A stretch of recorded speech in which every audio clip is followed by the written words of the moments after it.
أشهد أن لا إله إلا الله وحده لا شريك له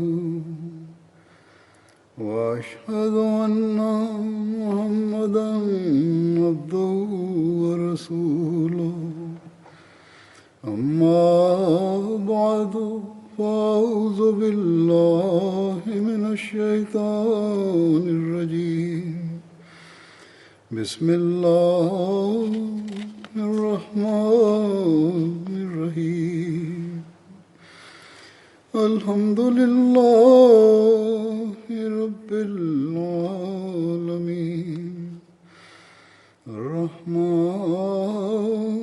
الرحيم مالك يوم الدين إياك نعبد وإياك نستعين اهدنا الصراط المستقيم صراط الذين أنعمت عليهم غير المغضوب عليهم ولا الضالين.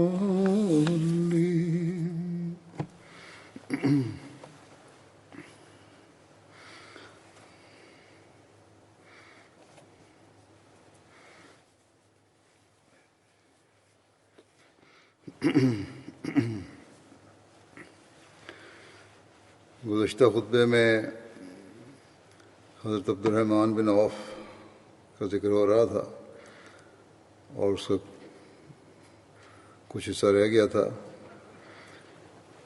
جو آج بھی میں بیان کروں گا. حضرت عبد الرحمن بن عوف کے امیہ بن خلف کے ساتھ پرانے دوستانہ تعلقات تھے. اس کی بابت ایک تفصیلی واقعہ صحیح بخاری میں بیان ہوا ہے جس میں حضرت عبد الرحمن بن عوف بیان کرتے ہیں کہ میں نے امیہ بن خلف کو خط لکھا کہ وہ مکے میں میرے مال اور جائیداد کی حفاظت کرے اور میں اس کے مال و اسباب کی مدینہ میں حفاظت کروں گا. جب میں نے اپنا نام عبد الرحمن لکھا تو امیہ نے کہا کہ میں عبد الرحمن کو نہیں جانتا، تو مجھے اپنا وہ نام بتاؤ، وہ نام لکھو جو جاہلیت میں تھا.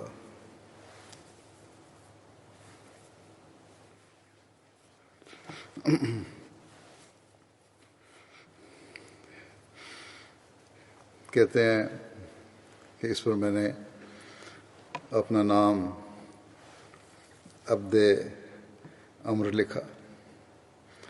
جب وہ بدر کی جنگ میں تھا تو میں ایک پہاڑی کی طرف جب لوگ سو چکے تھے نکل گیا تا میں اس کی حفاظت کروں تو بلال نے اسے کہیں دیکھ لیا.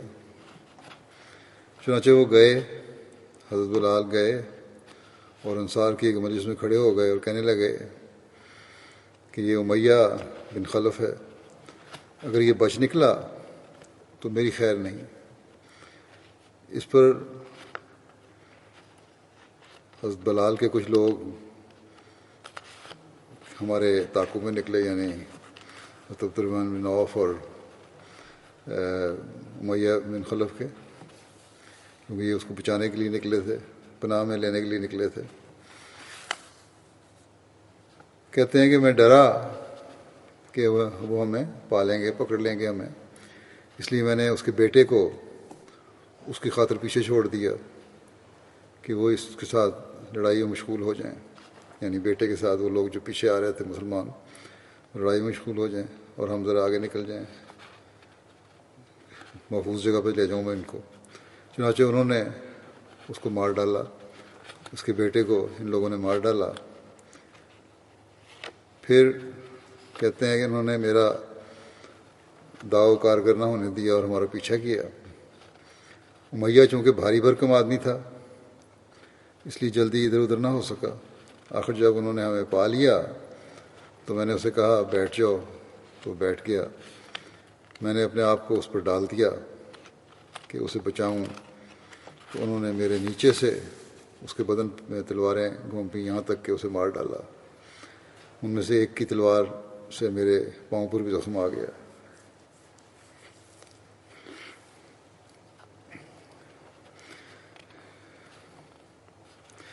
تاریخ طبری میں اس کی مزید تفصیل یوں بیان ہے کہ حضرت عبد الرحمن بن عوف بیان کرتے ہیں کہ مکے میں امیہ بن خلف میرا دوست تھا۔ اس وقت میرا نام عبد عمر تھا۔ مکہ ہی میں جب میں اسلام لایا تو میرا نام عبد الرحمن رکھا گیا۔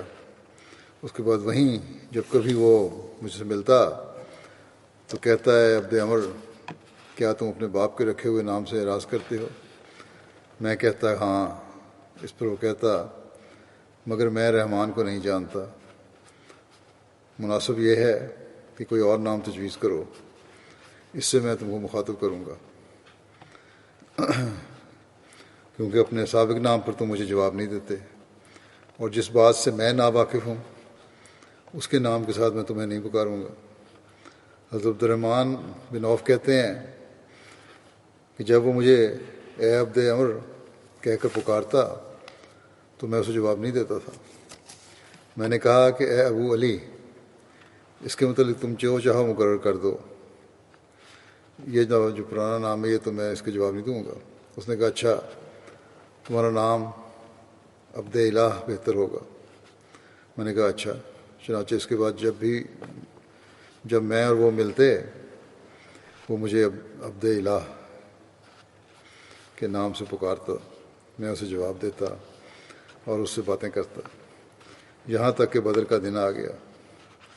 میں امیہ کے پاس سے گزرا، وہ اپنے بیٹے علی بن امیہ کا ہاتھ تھامے کھڑا تھا۔ میرے پاس کئی زرہیں تھیں جنہیں میں نے حاصل کیا تھا، میں ان کو لیے جا رہا تھا۔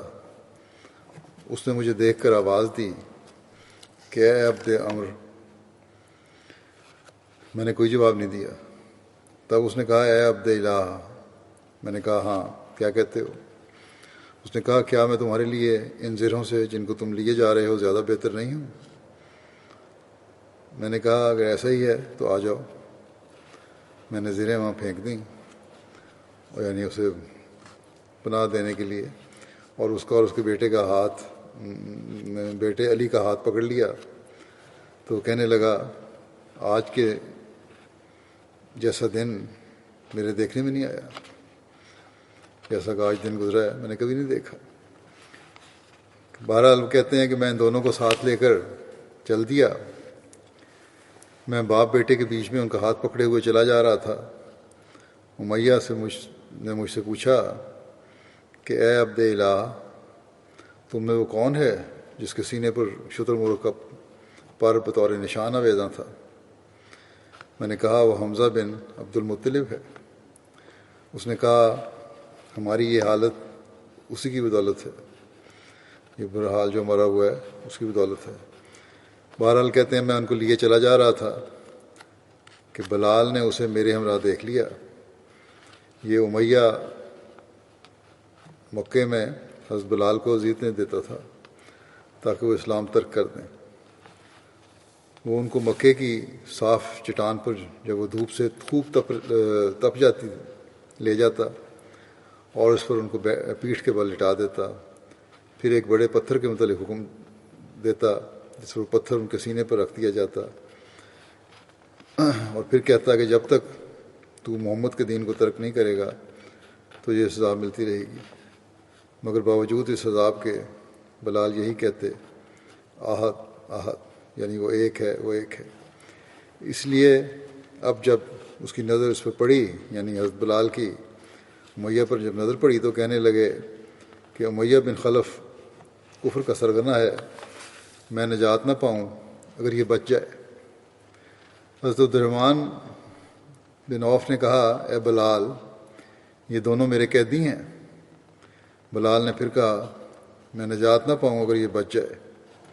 حضرت عبد الرحمن نے حضرت بلال سے کہا اے ابن سودا، تم سنتے ہو؟ بلال نے پھر کہا میں نجات نہ پاؤں اگر یہ بچ جائے۔ پھر حضرت بلال نے نہایت زور سے چلا کر کہا، اے اللہ کے انصار، یہ کفار کا سرغنہ امیہ بن خلف ہے، میں ہلاک ہو جاؤں اگر یہ بچ جائے۔ ان کی اس آواز پر لوگوں نے ہمیں ہر طرف سے گھیر لیا اور قید سا کر لیا۔ میں اسے بچانے لگا، ایک شخص نے اس کے بیٹے پر تلوار ماری اور وہ گر پڑا۔ اس وقت امیہ نے اس زور سے چیخ ماری کہ میں نے اس جیسی کبھی نہیں سنی۔ میں نے کہا، بھاگ جاؤ، مگر بھاگ نہیں سکتے، اللہ کی قسم میں تیرے کسی کام نہیں آ سکتا۔ اتنے میں حملہ آوروں نے ان دونوں پر اپنی تلواروں سے حملہ کیا، یہاں تک کہ ان دونوں کا کام تمام کر دیا۔ حضرت عبد الرحمن بن عوف کہا کرتے تھے کہ اللہ تعالیٰ بلال پر رحم کرے، میری زیریں بھی گئیں اور قیدی کو انہوں نے زبردستی مجھ سے چھین لیا۔ حضرت عبد الرحمن بن عوف جنگ احد میں بھی شامل ہوئے۔ غزوہ احد کے دن جب لوگوں کے پاؤں اکھڑ گئے تو حضرت عبد الرحمن بن عوف رسول اللہ صلی اللہ علیہ وسلم کے ساتھ ثابت قدم رہے۔ غزوہ احد کے دن حضرت عبد الرحمن بن عوف کو 21 زخم آئے اور پاؤں میں ایسا زخم آیا کہ آپ لنگڑا کر چلتے تھے اور سامنے کے 2 دانت بھی شہید ہوئے۔ حضرت ابن عمر بیان کرتے ہیں کہ شعبان 6 ہجری میں رسول اللہ صلی اللہ علیہ وسلم نے حضرت عبد الرحمن بن عوف کی قیادت میں 700 آدمیوں کو دومۃ الجندل کی طرف بھیجا۔ اپنے دست مبارک سے حضور صلی اللہ علیہ وسلم نے سیاہ رنگ کا امامہ ان کے سر پر باندھا، جس کا شملہ ان کے کندھوں کے درمیان رکھا۔ پھر آپ نے فرمایا، ابو محمد، مجھے دومۃ الجندل کی طرف سے تشویشناک خبریں آ رہی ہیں، وہاں مدینے پر حملہ کرنے کے لیے لشکر جمع ہو رہا ہے، تم اللہ کی راہ میں جہاد کے لیے ادھر روانہ ہو جاؤ، 700 مجاہد تمہارے ساتھ جائیں گے۔ دومۃ الجندل پہنچ کر وہاں کے سردار اور اس کے قبیلہ کلب کو پہلے اسلام کی دعوت دینا، لیکن اگر لڑائی کی نوبت آئے تو دیکھنا کسی کو دھوکہ نہ دینا، خیانت اور بدعہدی نہ کرنا، بچوں اور عورتوں کو قتل نہ کرنا، اور خدا کے باغیوں سے دنیا کو پاک کر دینا۔ ان احتیاطوں کے ساتھ پھر جنگ کی اجازت ہے۔ چنانچہ حضرت عبد الرحمن بن عوف نے دوما پہنچ کر ان کو 3 دن تک اسلام کی دعوت دی۔ وہ 3 دن تک انکار کرتے رہے۔ پھر اسبغ بن عمر کلبی جو عیسائی تھا اور اس کا سردار تھا اور ان کا سردار تھا، اس نے اسلام قبول کیا۔ حضرت عبد الرحمن بن عوف نے رسول اللہ صلی اللہ علیہ وسلم کو سارا حال لکھا۔ آپ نے فرمایا، اس سردار کی بیٹی تماذر سے شادی کر لو۔ حضرت عبد الرحمن بن عوف نے اس سے شادی کی اور اس کے ہمراہ مدینہ واپس آئے۔ تماذر بعد میں ام ابو سلمہ کہلائیں۔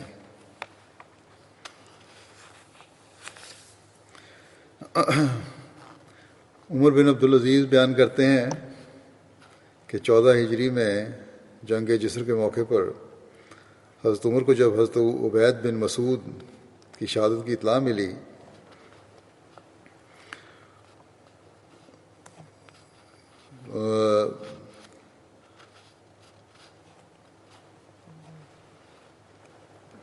یہ جنگ جسر جو ہے پہلے بھی بیان ہو چکا ہے، فارسیوں کے ایک ہاتھی نے ان کو کچل دیا تھا۔ بہرحال جب اطلاع ملی اور معلوم ہوا کہ اہل فارس نے آل کسریٰ میں سے ایک شخص کو تلاش کر کے اپنا بادشاہ بنایا ہے، تو آپ نے مہاجرین اور انصار کو دعوت جہاد دی اور مدینہ سے روانہ ہو کر سرار مقام پر قیام کیا۔ مدینہ کے ایک پہاڑ کا نام ہے سرار، یہ مدینہ سے 3 میل کے فاصلے پر عراق کے راستے پر واقع ایک جگہ ہے۔ بہرحال وہاں آپ نے قیام کیا اور حضرت طلحہ بن عبید اللہ کو آگے روانہ کیا تاکہ وہ آفس پہنچ جائیں۔ آپ نے میمنہ یعنی فوج کا جو دایاں بازو تھا اس پر حضرت عبد الرحمن بن عوف کو، اور میسرہ جو فوج کا بایاں بازو تھا اس پر زبیر بن عوام کو مقرر فرمایا، اور حضرت علی کو مدینہ میں اپنا قائم مقام مقرر کر آئے تھے۔ حضرت عمر نے لوگوں سے مشورہ کیا، سب نے آپ کو فارس جانے کا مشورہ دیا۔ یہ جب جس قافلہ روانہ ہوا تھا تو سرار آنے تک حضرت عمر نے کسی سے مشورہ نہیں کیا تھا، یہاں پہنچ کے آپ نے مشورہ کیا۔ حضرت طلحہ واپس آئے تو وہ بھی ان لوگوں کے ہم خیال تھے، پہلے حضرت طلحہ وہاں نہیں تھے، جب واپس آئے تو انہوں نے کہا ٹھیک ہے آگے جانا چاہیے، مگر حضرت عبد الرحمن ان لوگوں میں سے تھے جنہوں نے آپ کو جانے سے روکا، اور روکنے کی وجہ بیان کرتے ہوئے انہوں نے کہا حضرت عبد الرحمن بن عوف نے کہ آج سے پہلے میں نے نبی کریم صلی اللہ علیہ وسلم کے سوا کسی پر اپنے ماں باپ کو قربان نہیں کیا، اور نہ اس کے بعد کبھی ایسا کروں گا، مگر آج کہتا ہوں کہ اے وہ کہ جس پر میرے ماں باپ فدا ہوں، اس معاملے کا آخری فیصلہ آپ مجھ پر چھوڑ دیں۔ حضرت عمر کو جو خلیفہ تھے حضرت عمر اس وقت، ان کو یہ جواب دیا آپ نے، آپ وہاں یعنی سرار کے مقام پر رک جائیں اور ایک بڑے لشکر کو روانہ فرما دیں۔ شروع سے لے کر اب تک آپ دیکھ چکے ہیں کہ آپ کے لشکروں کے متعلق اللہ تعالیٰ کا کیا فیصلہ رہا ہے۔ اگر آپ کی فوج نے شکست کھائی تو وہ آپ کی شکست کی مانند نہ ہوگی، اگر ابتدا میں آپ قتل ہو گئے، یہ انہوں نے کہا پیش کیا جواب، یا شکست کھا گئے تو مجھے اندیشہ ہے کہ پھر مسلمان کبھی تکبیر نہیں پڑھ سکیں گے اور نہ ہی لا الہ الا اللہ کی شہادت دے سکیں گے۔ اس وقت جب یہ ساری باتیں ہو رہی تھیں تو حضرت عمر کسی شخص کی تلاش میں تھے جس کو اس کا فوج کا کمانڈر بنا کے بھیجا جائے۔ اسی دوران ان کی خدمت میں حضرت سعد کا خط آیا، حضرت عمر کی خدمت میں۔ حضرت سعد اس وقت نجد کے صدقات پر معمور تھے۔ حضرت عمر نے فرمایا عبد الرحمن بن عوف کی باتیں سن کے، اچھا پھر مجھے کوئی آدمی بتلاؤ کس کو بنایا جائے، کس کے سپرد کیا جائے۔ حضرت عبد الرحمن نے کہا کہ آدمی تو آپ کو مل گیا۔ حضرت عمر نے پوچھا وہ کون ہے؟ حضرت عبد الرحمن نے کہا کچھار کا شیر سعد بن مالک، یعنی یہ بہت بہادر انسان ہے، بڑا اچھا کمانڈر ہے، اس کو کمانڈر بنا کے بھیجیں۔ باقی لوگوں نے بھی اس مشورے کی تائید کی۔ یہ بھی تاریخ طبری کا حوالہ ہے۔ حضرت صلی اللہ علیہ وسلم نے مدینے میں مختلف قبیلوں اور صحابہ کو رہائش کے لیے جگہ عطا کی۔ حضرت عبد الرحمن بن عوف کے قبیلے کو مسجد نبوی کے عقب میں کھجوروں کے ایک جھنڈ میں رہائش کے لیے زمین عطا کی۔ پھر حضرت عبد الرحمن بن عوف اور حضرت عمر کو بطور جاگیر بھی زمین عطا فرمائی۔ آل عمر سے یہ جاگیر پھر حضرت زبیر نے خرید لی، حضرت عمر کی اولاد سے پھر یہ جاگیر خرید لی حضرت زبیر نے۔ حضور صلی اللہ علیہ وسلم نے حضرت عبد الرحمن بن عوف سے وعدہ بھی فرمایا کہ اللہ تعالیٰ جب مسلمانوں کے ہاتھ پر شام فتح کرے گا تو تمہارے لیے فلاں حصہ زمین ہوگا۔ چنانچہ حضرت عمر کے دور خلافت میں جب ملک شام میں اسلام کو فتوحات ملیں تو حضرت عبد الرحمن بن عوف کو ان کی زمین دی گئی۔ اس علاقے کا نام سلیل تھا جہاں انہیں زمین دینے کا وعدہ دیا گیا تھا۔ حضرت عبد الرحمن بن عوف کو یہ سعادت بھی ملی کہ حضرت صلی اللہ علیہ وسلم نے ان کے پیچھے نماز پڑھی۔ چنانچہ حضرت مغیرہ نے بیان کیا کہ وہ رسول اللہ صلی اللہ علیہ وسلم کے ساتھ غزوہ تبوک میں شریک ہوئے۔ حضرت مغیرہ کہتے ہیں کہ رسول اللہ صلی اللہ علیہ وسلم قضائے حاجت کے لیے فجر کی نماز سے پہلے تشریف لے گئے۔ میں نے آپ کے ساتھ پانی کا مشکیزہ اٹھایا۔ جب رسول اللہ صلی اللہ علیہ وسلم میری طرف واپس آئے، میں کھڑا تھا فاصلے پہ، جب میری طرف واپس آئے تو میں مشکیزے سے آپ کے ہاتھوں پہ پانی ڈالنے لگا، اور آپ نے دونوں ہاتھ 3 مرتبہ دھوئے، پھر آپ نے اپنے چہرہ مبارک دھویا، پھر آپ اپنے بازوؤں کو اپنے جبہ سے باہر نکالنے لگے، لیکن جبے کی آستینیں تنگ تھیں، اس لیے اپنے ہاتھ جبے کے اندر داخل کیے اور اپنے بازو کو جبے کے نیچے سے نکال کر کونیوں تک دھوئے۔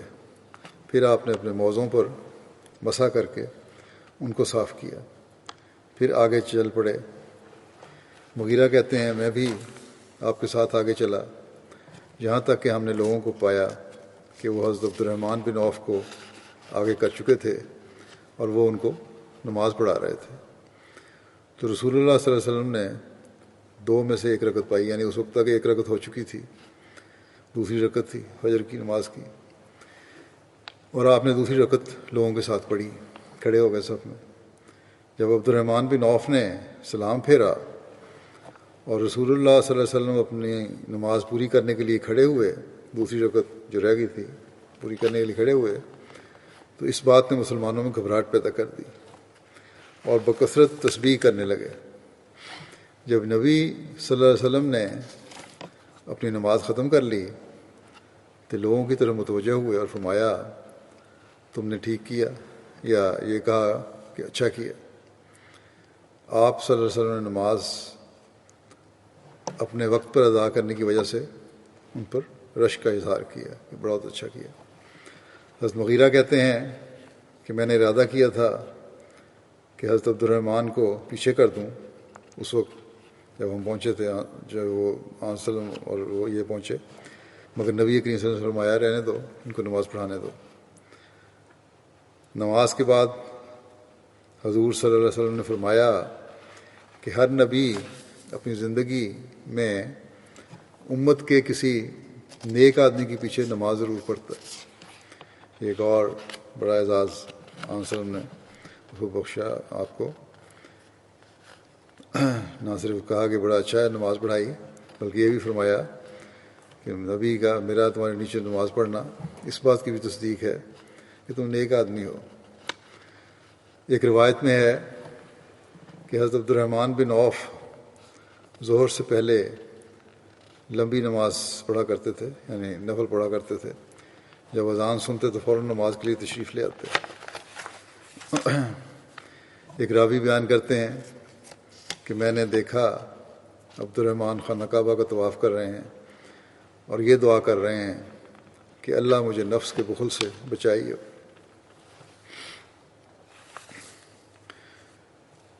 حضرت عبداللہ بن عمر کی روایت ہے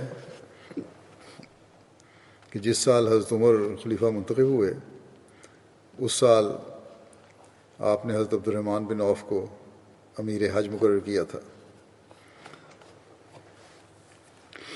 ابو سلمہ بن عبد الرحمن سے روایت ہے، وہ بیان کرتے ہیں کہ ایک دفعہ حضرت عبد الرحمن بن عوف رسول اللہ صلی اللہ علیہ وسلم کے پاس جوؤں کی کثرت کی شکایت لے کر حاضر ہوئے اور عرض کیا یا رسول اللہ، کیا آپ مجھے اجازت فرمائیں گے کہ میں ریشمی لباس پہن لوں؟ عام جو سادہ کاٹن کا لباس ہے، اس وقت کسی وجہ سے جوئیں پیدا ہو گئی تھیں، سر میں شاید پیدا ہو گئی ہوں گی، ختم نہیں ہو رہی تھیں۔ اس وقت آپ نے اجازت لی کہ ریشمی لباس پہن لوں، اس سے ذرا بچت ہو جاتی ہے۔ حضرت صلی اللہ علیہ وسلم نے ان کو اجازت عطا فرما دی کہ ٹھیک ہے پہن لیا کرو۔ جب حضرت صلی اللہ علیہ وسلم اور حضرت ابو بکر وفات پا گئے اور حضرت عمر خلافت پر متمکن ہوئے، تو حضرت عبد الرحمن بن عوف اپنے بیٹے ابو سلمہ کے ساتھ حضرت عمر کے پاس حاضر ہوئے۔ ابو سلمہ نے ریشمی قمیص پہن رکھی تھی۔ حضرت عمر نے فرمایا یہ کیا پہن رکھا ہے؟ پھر انہوں نے یعنی حضرت عمر نے ابو سلمہ کا کہ گریبان میں ہاتھ ڈال کر قمیض پھاڑ دی۔ حضرت عبد الرحمن بن عوف نے حضرت عمر سے کہا کیا آپ کو معلوم نہیں کہ رسول اللہ صلی اللہ علیہ وسلم نے مجھے اجازت عنایت فرمائی تھی؟ تو حضرت عمر نے فرمایا حضرت صلی اللہ علیہ وسلم نے آپ کو اس لیے اجازت عطا فرمائی تھی کہ آپ نے ان کے حضور یوہوں کی شکایت کی تھی، یہ اجازت آپ کے سوا کسی کے لیے نہیں ہے۔ سعد بن ابراہیم سے روایت ہے کہ حضرت عبد الرحمن بن عوف ایک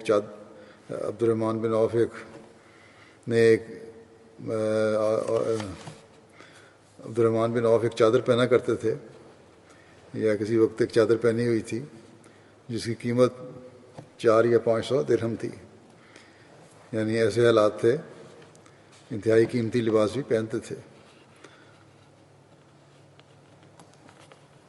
یعنی دیکھیں اللہ تعالیٰ کے فضل، جو ہجرت کی کچھ بھی پاس نہیں تھا لیکن اس کے بعد قیمتی ترین لباس بھی پہنا اور بے شمار جائیداد بھی پیدا کر دی اللہ تعالیٰ نے ان کے لیے۔ حضرت ابوبکر نے اپنے مرض الموت کے وقت حضرت عمر کو اپنے بعد خلیفہ مقرر کر دیا تھا۔ جب آپ نے اس کا ارادہ کیا تھا اس وقت حضرت عبد الرحمن بن عوف کو بلایا اور ان سے کہا کہ بتاؤ عمر کے متعلق تمہاری کیا رائے ہے؟ حضرت عبد الرحمن بن عوف نے کہا اے خلیفہ رسول، وہ اوروں کی بنسبت آپ کی رائے سے بھی افضل ہیں، مگر ان کے مزاج میں ذرا شدت ہے۔ حضرت ابوبکر نے کہا یہ شدت اس وجہ سے تھی کہ وہ مجھ کو نرم دیکھتے تھے، میں بہت نرم تھا، اس لیے وہ ذرا شدت ہے تاکہ معاملہ بیلنس رہے۔ جب معاملہ پھر آپ نے حضرت ابوبکر نے فرمایا کہ جب معاملہ ان کے سپرد ہوگا تو اس قسم کی اکثر باتیں چھوڑ دیں گے، وہ یہ اس میں شدت نہیں دیکھو گے۔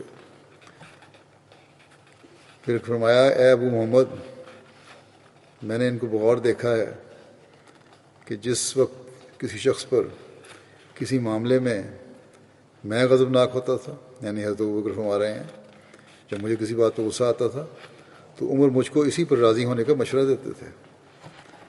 اس وقت حضرت عمر کا مشورہ نرمی کا ہوتا تھا، اور جب کبھی میں کسی پر نرم ہوتا تھا تو مجھ کو اس پر سختی کرنے کا مشورہ دیتے تھے۔ پھر حضرت ابوبکر نے فرمایا کہ اے ابو محمد، یہ باتیں جو میں نے تم سے کہی ہیں تم ان کا کسی اور سے ذکر نہ کرنا۔ حضرت عبد الرحمن بن عوف نے کہا اچھا۔ فتح مکہ کے بعد جب حضور صلی اللہ علیہ وسلم کی طرف صلی اللہ علیہ وسلم نے مختلف اطراف میں کچھ وفود بھیجے تو حضرت خالد بن ولید کو بنو جزیمہ کی طرف بھیجا۔ بنو جزیمہ نے جاہلیت میں حضرت عبد الرحمن بن عوف کے والد عوف اور حضرت خالد کے چچا فاقہ بن مغیرہ کا قتل کیا تھا۔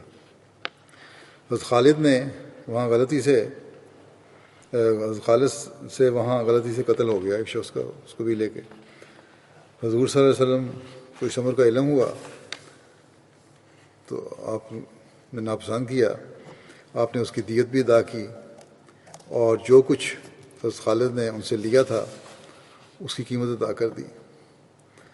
عبد الرحمن بن عوف کو حضرت خالد کے اس فعل کا علم ہوا تو آپ نے حضرت خالد کو کہا، حضرت عبد الرحمن نے حضرت خالد کو کہا کہ تم نے اس کو اس لیے قتل کیا کہ انہوں نے تمہارے چچا کو قتل کیا تھا۔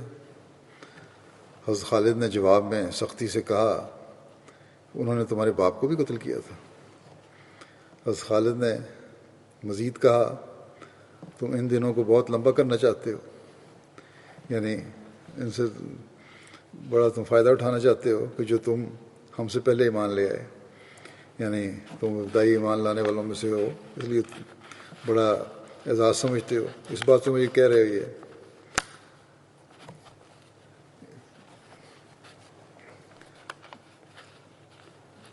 یہ بات نبی اکرم صلی اللہ علیہ وسلم کو پہنچی، کیونکہ حضرت خالد نے ذرا غصے اور ناراضگی کا اظہار کیا تھا۔ آن صلی اللہ علیہ وسلم کو جب یہ بات پہنچی تو آپ نے فرمایا میرے اصحاب کو چھوڑ دو، قسم ہے اس ذات کی جس کے ہاتھ میں میری جان ہے، اگر تم میں سے کوئی احد پہاڑ جتنا سونا بھی خرچ کرے تو ان کے معمولی خرچ کو بھی نہیں پہنچ سکتا۔ یہ بہت بڑا مقام ہے ان لوگوں کا۔ ان ابتدائی صحابہ کی قربانیاں بہت زیادہ تھیں، ان کا مقابلہ ہی نہیں کیا جا سکتا۔ حضرت صلی اللہ علیہ وسلم نے حضرت عبد الرحمن بن عوف کے متعلق فرمایا کہ وہ مسلمانوں کے سرداروں کے سردار ہیں، اور یہ بھی فرمایا کہ عبد الرحمن آسمان میں بھی امین ہے اور زمین میں بھی امین ہے۔ حضرت عبد الرحمن بن عوف ایک دفعہ اتنے سخت بیمار ہوئے کہ غشی طاری ہو گئی، ان کی اہلیہ کے منہ سے چیخ نکل گئی، یعنی کافی بری حالت ہو گئی، اس غم کی حالت میں ان کی چیخ نکلی۔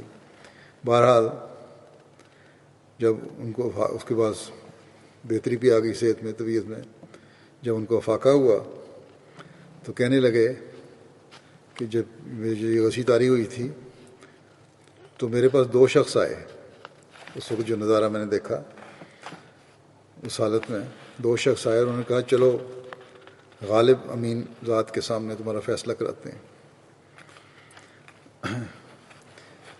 تو ان دونوں کو ایک شخص اور ملا، ایک تیسرا شخص ملا، اور کہنے لگا اسے مت لے جاؤ کیونکہ یہ ماں کے پیٹ سے ہی سعادت مند ہے۔ یہ نظارہ حضرت عبد الرحمن نے اپنے بارے میں دیکھا۔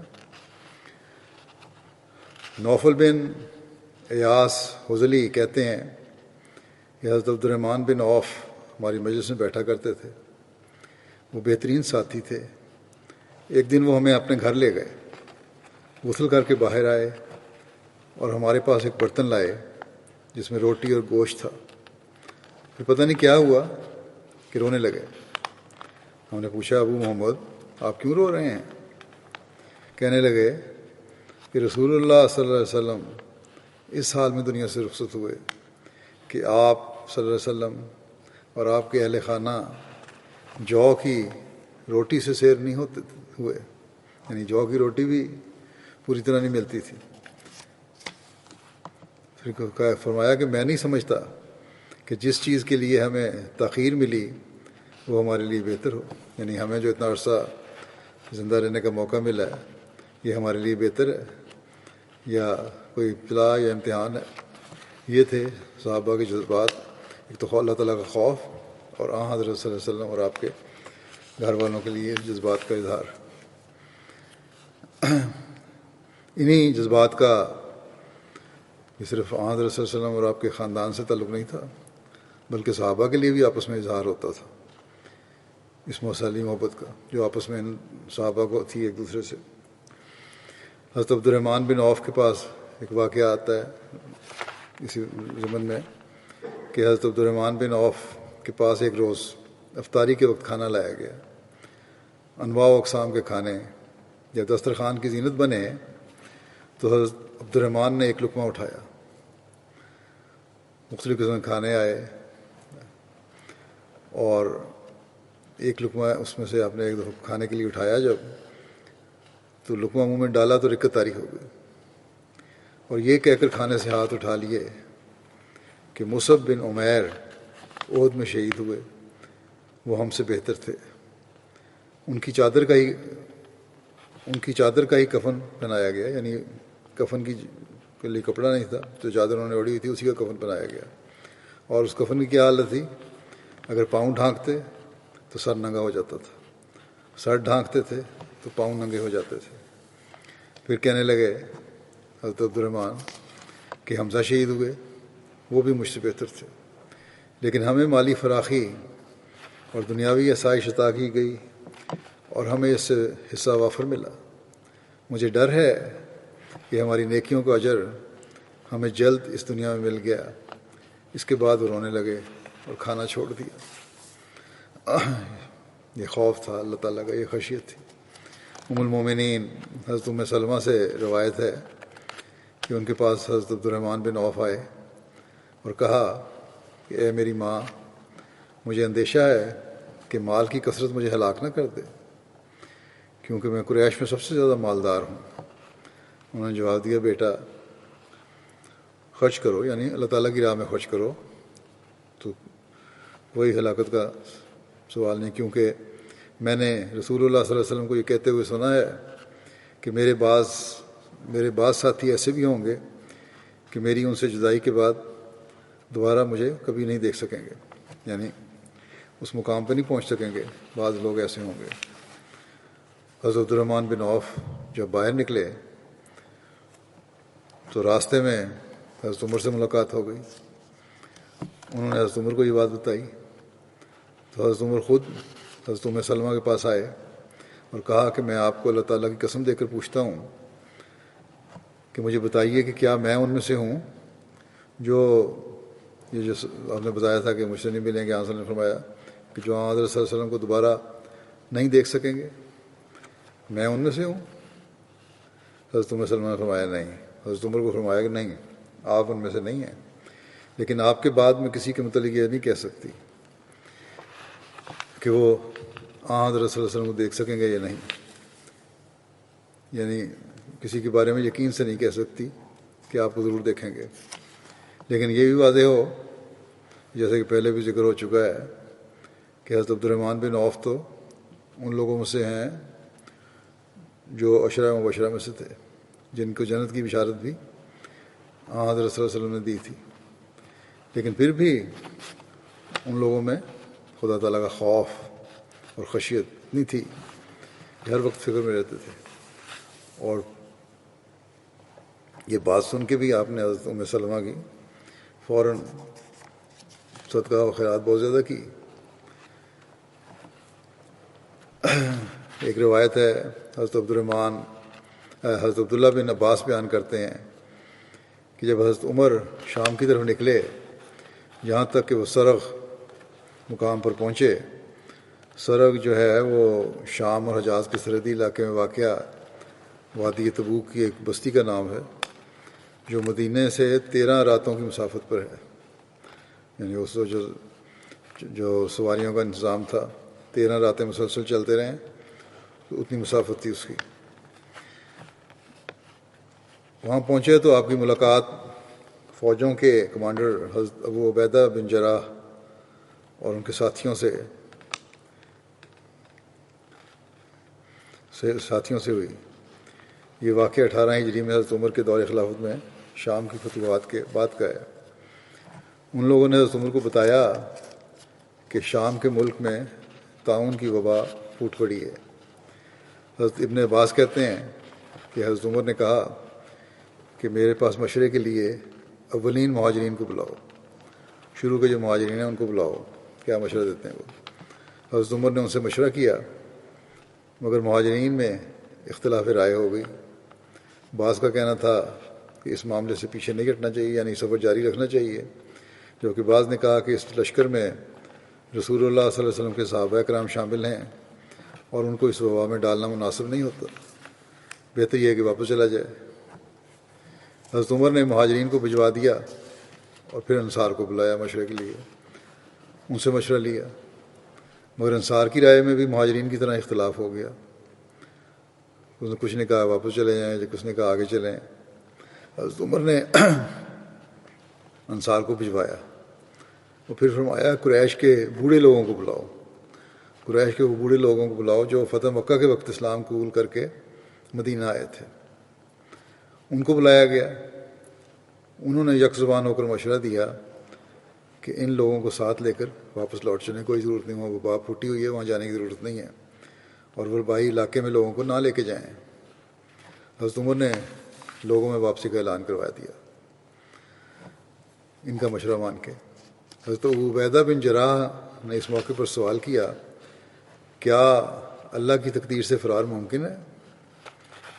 آپ واپس جا رہے ہیں اس وبا کے ڈر سے، تو یہ تو اللہ کی تقدیر ہے، بیماری پھیلی ہوئی ہے، کیا اس سے فرار ہو سکتے ہیں آپ؟ حضرت عمر نے حضرت ابو عبیدہ سے فرمایا کہ اے ابو عبیدہ، کاش تمہارے علاوہ کسی اور نے یہ بات کہی ہوتی۔ ہاں، ہم اللہ کی ایک تقدیر سے فرار ہوتے ہوئے اللہ ہی کی ایک دوسری تقدیر کی طرف جاتے ہیں۔ اگر تمہارے پاس، پھر آگے حضرت عمر نے ان کو فرمایا کہ اگر تمہارے پاس اونٹ ہوں، مثال دی اس کی یہ تقدیر کیا ہے اللہ تعالیٰ کی، مثال دیتے ہوئے فرمایا کہ اگر تمہارے پاس اونٹ ہوں اور تم ان کو لے کر ایسی وادی میں اترو جس کے دو کنارے ہوں، ایک سرسبز ہو اور دوسرا خشک، تو کیا ایسا نہیں کہ اگر تم اپنے اونٹوں کو سرسبز جگہ پر چراؤ تو وہ اللہ کی تقدیر سے ہے، اور اگر تم ان کو خشک جگہ پر چراؤ تو وہ بھی اللہ کی تقدیر سے ہی ہے۔ اب اللہ کی تقدیر نے تمہارے اوپر دو آپشن دے دیے ہیں، ایک سبز چراگاہ ہے، ایک جہاں بالکل خشک جگہ ہے، بنجر ہے، اکا دکا جھاڑیاں ہیں یا گھاس ہے تھوڑا بہت۔ اب تم کہہ دو کہ یہ اپنی تقدیر سے اگایا سبزہ اور یہ جو خشکی ہے وہ کسی اور تقدیر سے ہے، یہ دونوں اللہ تعالیٰ کی تقدیر ہیں۔ اب تم نے فیصلہ کرنا ہے کون سی بہتر آپشن لینی ہے۔ ظاہر ہے تم سرسبز جگہ پہ چراؤ گے۔ راوی کہتے ہیں کہ اتنے میں یہ باتیں حضرت عمر نے ان کو کہیں، اس کے بعد کہتے ہیں کہ اتنے میں حضرت عبد الرحمن بن عوف بھی آ گئے، جو پہلے اپنی کسی مصروفی کی وجہ سے حاضر نہیں ہو سکے تھے۔ انہوں نے عرض کی کہ میرے پاس اس مسئلے کا علم ہے۔ عبد الرحمن بن عوف نے کہا آپ مشورہ لے رہے ہیں لوگوں سے، میں بتاتا ہوں مجھے علم ہے اس کا۔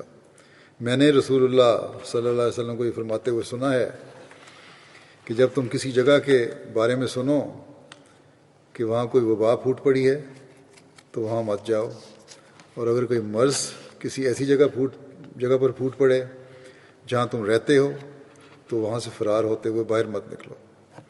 جہاں وبا پھوٹ پڑی ہے وہاں جانا نہیں، اور جس علاقے میں رہتے ہو اور وہاں وبا ہے پھر وہاں سے باہر نہ نکلو اور اپنے آپ کو وہیں رکھو تاکہ وہ مرض یا وبا جو ہے وہ باہر دوسرے لوگوں میں نہ پھیلے۔ آج کل دنیا اس پر جو عمل کر رہی ہے لاک ڈاؤن میں، جنہوں نے وقت پہ کیا وہاں کافی حد تک اس کو محدود کر لیا، کنٹین کر لیا بیماری کو۔ جہاں نہیں کر سکے اور لاپرواہی کی تو وہاں یہ پھیلتی جا رہی ہے۔ بہرحال یہ بنیادی نقطہ حضرت صلی اللہ علیہ وسلم نے شروع میں اپنے صحابہ کو بتا دیا۔ اس پر حضرت عمر نے اللہ تعالیٰ کی تعریف بیان کی اور واپس لوٹ گئے۔ حضرت مسور بن مخرمہ بیان کرتے ہیں کہ حضرت عمر بن خطاب جب صحیح حالت میں تھے تو آپ سے درخواست کی جاتی کہ آپ کسی کو خلیفہ مقرر فرما دیں، لیکن آپ انکار فرماتے۔ پھر ایک روز آپ ممبر پر تشریف لائے اور چند باتیں کہیں اور فرمایا اگر میں مر جاؤں تو تمہارا معاملہ ان 6 افراد کے ذمہ ہوگا جنہوں نے رسول اللہ صلی اللہ علیہ وسلم کو اس حالت میں چھوڑا ہے جبکہ آپ ان سب سے راضی تھے۔ حضرت علی بن ابو طالب اور آپ کے نظیر حضرت زبیر بن عوام، حضرت عبد الرحمن بن عوف اور آپ کے نظیر حضرت عثمان بن عفان اور حضرت طلحہ بن عبید اللہ اور آپ کے نظیر حضرت سعد بن مالک۔ فرمایا خبردار، میں تم سب کو فیصلہ کرنے میں اللہ کا تقوی اختیار کرنے اور تقسیم میں انصاف اختیار کرنے کا حکم دیتا ہوں۔ ابو جعفر بیان کرتے ہیں کہ حضرت عمر بن خطاب نے شورا کے اراکین سے کہا کہ اپنے معاملے میں آپس میں مشورہ کرو، پھر اگر 2 ہوں تو پھر دوبارہ مشورہ کرو، اور اگر 4 اور 2 ہوں تو اکثریت کی تعداد کو اختیار کرو۔ زید بن اسلم اپنے والد سے بیان کرتے ہیں کہ حضرت عمر نے فرمایا اگر 3 اور 3 کی رائے متفق ہو جائے تو جس طرف حضرت عبد الرحمن بن عوف ہوں گے اس طرف کے لوگوں کی سنو اور اطاعت کرو۔ عبد الرحمن بن سعید بیان کرتے ہیں کہ جب حضرت عمر رضی اللہ عنہ زخمی ہوئے تو آپ نے فرمایا صہیب تم لوگوں کو نماز پڑھائیں گے، یعنی حضرت صہیب کو امام الصلاۃ مقرر کیا، اور یہ بات آپ نے 3 مرتبہ کہی۔ اپنے اس معاملے میں مشاورت کرو، اور یہ معاملہ ان 6 افراد کے سپرد ہے۔ جو شخص تمہارے حکم میں تردد کرے، یعنی جو تمہاری مخالفت کرے، تو اس کی گردن اڑا دو۔ اگلا جو اگر ضرورت پڑے جب انتخاب خلافت ہو تو ان 6 افراد پر ہوگا۔ اس وقت تک حضرت صہیب جو ہیں وہ امامت کراتے رہیں گے۔ حضرت انس بن مالک بیان کرتے ہیں کہ حضرت عمر نے اپنی وفات سے کچھ گھڑی قبل حضرت ابو طلحہ کی طرف پیغام بھیجا اور فرمایا، اے ابو طلحہ، تو اپنی قوم انصار میں سے 50 افراد کو لے کر ان اصحاب شورا کے پاس چلے جاؤ اور انہیں 3 دن تک نہ چھوڑنا، یہاں تک کہ وہ اپنے میں سے کسی کو امیر نہ منتخب کر لیں۔ اے اللہ، تو ان پر میرا خلیفہ ہے۔ اسحاق بن عبداللہ بیان کرتے ہیں کہ حضرت ابو طلحہ اپنے ساتھیوں کے ہمراہ کچھ دیر حضرت عمر کی قبر پر رکے، پھر اس کے بعد اصحاب شورا کے ساتھ رہے۔ پھر جب ان اصحاب شورا نے اپنا معاملہ حضرت عبد الرحمن بن عوف کے سپرد کر دیا کہ وہ اختیار رکھتے ہیں کہ جس کو بھی امیر مقرر کر دیں، تو حضرت ابو طلحہ اپنے ساتھیوں سمیت اس وقت تک حضرت عبد الرحمن بن عوف کے گھر کے دروازے پر رہے جب تک کہ حضرت عثمان کی بیعت نہ کی گئی۔ حضرت سلمہ بن ابو سلمہ اپنے والد سے روایت کرتے ہیں کہ سب سے پہلے حضرت عبد الرحمن بن عوف نے حضرت عثمان کی بیعت کی، پھر اس کے بعد حضرت علی نے۔ حضرت عمر کے آزاد کردہ غلام عمر بن عمیرہ اپنے دادا سے روایت کرتے ہیں کہ سب سے پہلے حضرت علی نے حضرت عثمان کی بیعت کی، پھر اس کے بعد سب لوگوں نے بیعت کی۔ بخاری کی یہ بھی روایت ہے کہ جب حضرت عمر پر نماز کے شروع میں ہی جب اللہ اکبر آپ نے کہا اور کھڑے ہوئے پڑھانے کے لیے حملہ ہوا قاتلانہ، اس زخمی حالت میں حضرت عمر نے حضرت عبد الرحمن بن عوف کا ہاتھ پکڑ کر، وہ قریب تھے، امامت کے لیے آگے کر دیا، اور اس وقت حضرت عبد الرحمن بن عوف نے مختصر نماز پڑھائی۔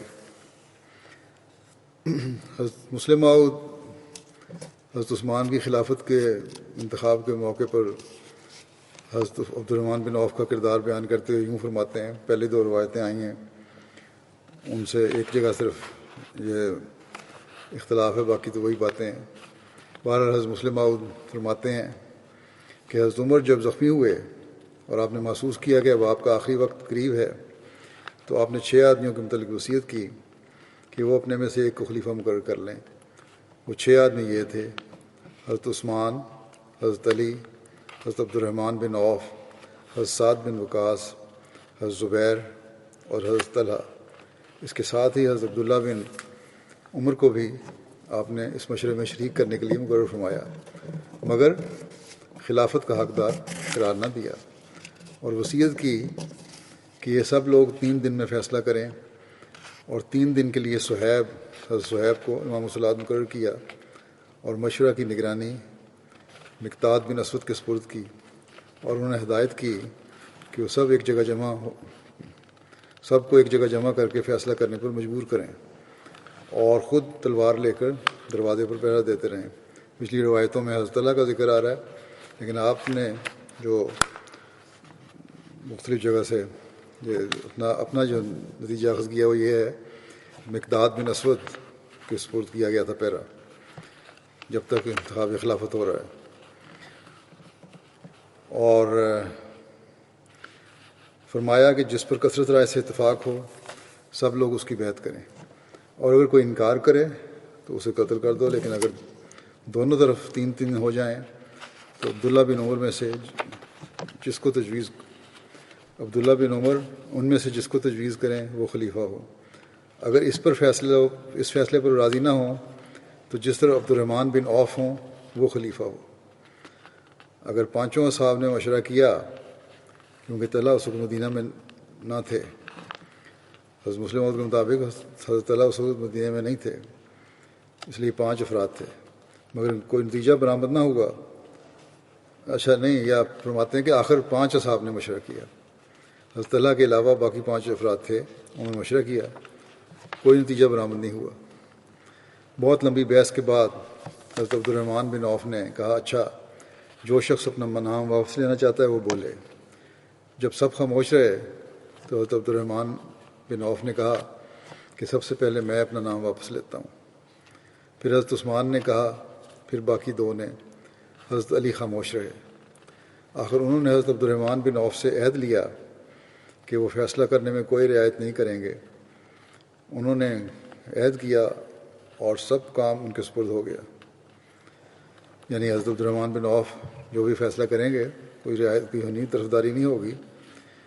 جب عہد ہو گیا تو سارا کام حضرت عبد الرحمن بن عوف کے سپرد ہو گیا۔ حضرت عبد الرحمن بن عوف 3 دن مدینے کے ہر گھر گئے اور مردوں اور عورتوں سے پوچھا کہ ان کی رائے کس شخص کی خلافت کے حق میں ہے۔ سب نے یہی کہا کہ انہیں حضرت عثمان کی خلافت منظور ہے۔ چنانچہ انہوں نے حضرت عثمان کے حق میں اپنا فیصلہ دے دیا اور وہ خلیفہ ہو گئے۔ اس کے ایک اور روایت بھی ہے، وہ کافی لمبی ہے، وہ انشاءاللہ باقی حصہ حضرت عبد الرحمن بن عوف کے ذکر میں بیان جو ہوگا تو اس کی بھی ضرورت ہوئی تو علیحدہ بیان ہو جائے گی بعد میں انشاءاللہ۔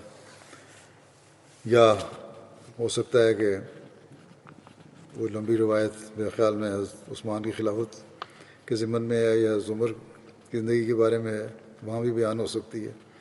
بہرحال اس کے باوجود بھی کچھ حصہ ہے حضرت عبد الرحمن بن عوف کا زندگی کے واقعات کا، ان کی نیکیوں کا، ان کی سیرت کا، وہ انشاءاللہ تعالی آئندہ بیان ہوگا خطبے میں۔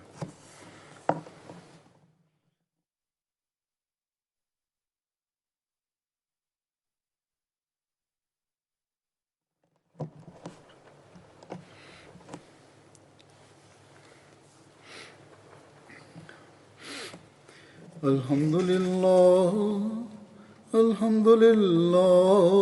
نحمده ونستعينه ونستغفره ونؤمن به ونتوكل عليه ونعوذ بالله من شرور أنفسنا ومن سيئات أعمالنا من يهده الله فلا مضل له ومن يضلله فلا هادي له ونشهد أن لا إله إلا الله ونشهد أن محمدا عبده ورسوله عباد الله رحمكم الله إن الله يأمر بالعدل والإحسان وإيتاء ذي القربى وينهى عن الفحشاء والمنكر والبغي يعظكم لعلكم تذكرون اذكروا الله يذكركم وادعوه يستجب لكم ولذكر الله أكبر